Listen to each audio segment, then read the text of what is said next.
Et vraiment, je trouve Mind Up, ça fait partie de ces jeux où tu pourrais dire, tu vois, on parle toujours de la rejouabilité. En soi, chaque partie, on va faire la même chose. Et chaque tour, on fait la même chose. Et pourtant, c'est un jeu qui te procure jamais exactement les mêmes sensations. Parce que en plus, tu vas vraiment avoir cette estimation que tu vas avoir qui va changer. Et surtout, c'est un jeu à chaque partie, j'ai l'impression d'en découvrir un petit peu plus sur le jeu, sur sa stratégie.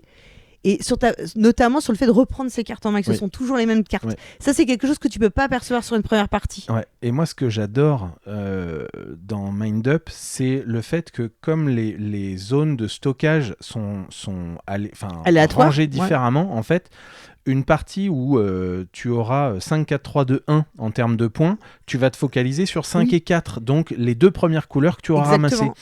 Alors que si c'était rangé différemment, tu vas le jouer complètement différemment, Voilà. essayer de diversifier toutes les couleurs que tu vas avoir, et je trouve ça absolument génial. Et donc, c'est comme quoi, c'est pas la rejouabilité, c'est pas le fait d'avoir 1 milliard de combinaisons, parce que toutes les cartes, elles sortiront jamais exactement le même Ouais. truc. C'est pas non plus le fait de savoir, bah oui, on joue à chaque tour de jeu, on fait la même chose, on pose une carte pour en récupérer une autre.